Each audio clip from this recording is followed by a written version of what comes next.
Hi everyone, this is Amy and welcome back to my channel. Today we're doing a cold soba noodle with tomato.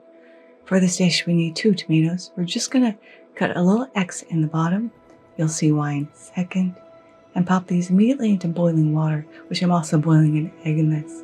So put the tomatoes in, pull that egg out, put it directly into cold water. After about a minute you'll start to notice the skin start to wrinkle up and peel away. Put that into cold water as well and throw in a little soba noodle. Cook that for 3 minutes and rinse under cold water to release any starch. We're going to make a little sauce, so to a small bowl I have some water.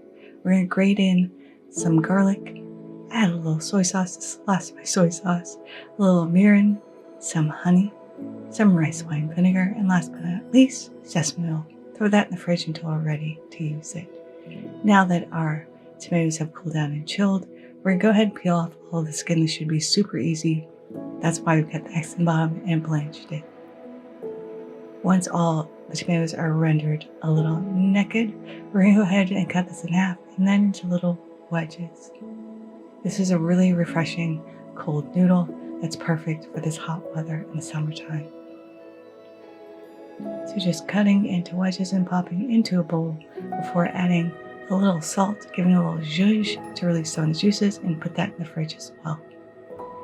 Now to plate, I've put the noodles in a bowl. We're going to arrange our tomatoes however your heart desires.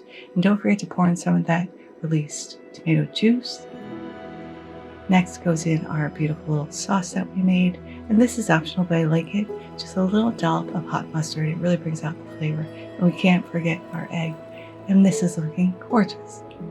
Now let's go ahead and give this a taste. I am very, very excited. The noodles are chewy and bouncy. You get the sweet acidity from the tomato. You get all the flavors from the sauce. And this is absolutely refreshing and delicious. But there it is. Cold tomato soba noodles. I hope you all try to make this in your home.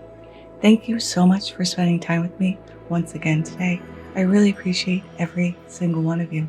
If you like this video, give it a like. If you loved it, please consider subscribing and hitting that notification bell if you haven't already. So I put out new videos every Thursday. Thank you so much again.